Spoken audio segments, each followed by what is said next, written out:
Delhi blast का शिकार हुए मेरठ के मोहसिन के जनाजा को लेकर विवाद हो गया। माँ और पत्नी आमने सामने आ गए। पत्नी दिल्ली में रहती है, वो यहाँ पे जरूर पहुंची लेकिन गाड़ी से बाहर नहीं निकली।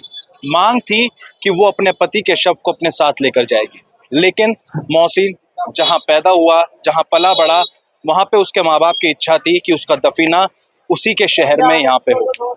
दोनों परिवारों के बीच में विवाद चलता रहा, काफी देर तक तनातनी चलती रही, घंटों इसमें बीत गए। पुलिस दोनों के बीच में सुलह कराती रही, लेकिन बावजूद इसके पत्नी सुल्ताना अपने पति को साथ ले जाने की जिद पर अड़ी रही।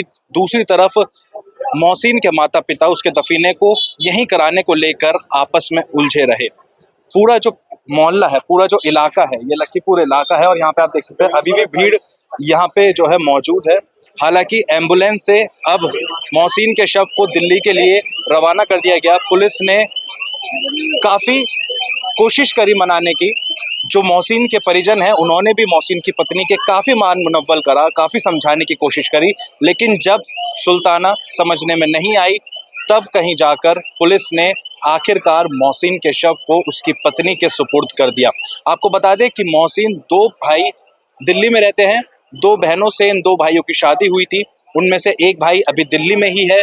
बीच में जो इस पूरे हंगामे में बात निकल कर आई वो ये थी कि सुल्ताना ने दिल्ली में डायल 112 पर कॉल किया और मोहसिन के भाई को थाने में बैठवा दिया, जिसके बाद मांग ये रखी कि जब तक मेरे पति के शव को मेरे सुपुर्द नहीं कर देते तब तक मैं अपने तेवर को थाने से नहीं छुड़वाऊंगी।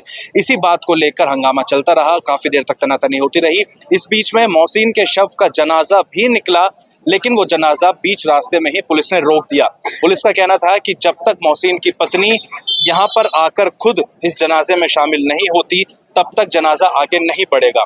ऐसे में माहौल और भी ज्यादा बिगड़ता चला गया और भी ज्यादा माहौल जो था वो आपस में तनातनी का हो गया। दोनों पक्षों को बैठवाकर बातचीत करवाई गई, समझाने की कोशिश करवाई गई, लेकिन आखिरकार जो इसमें हल निकला वो यही हुआ कि मोहसिन के शव को अब दिल्ली के लिए रवाना कर दिया गया है। यानी कि मोहसिन की जो पत्नी है वो ही अपने पति के शव को दफन करेगी दिल्ली में ले जाकर।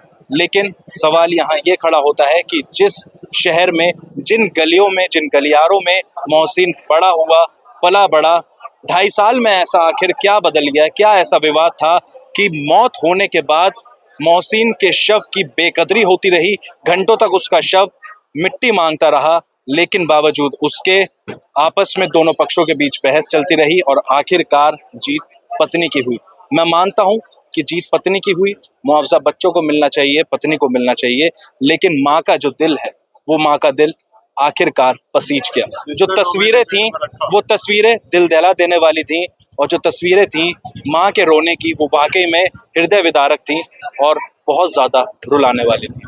अमर उजाला के लिए अपने सहयोगी सुनील के साथ प्रत्युष शर्मा, मेरठ। अगर आप ये वीडियो YouTube पर देख रहे हैं तो हमारे चैनल को सब्सक्राइब करें और बेल आइकन को दबाना ना भूलें। अगर आप Facebook पर ये वीडियो देख रहे हैं तो हमारे पेज को लाइक करें।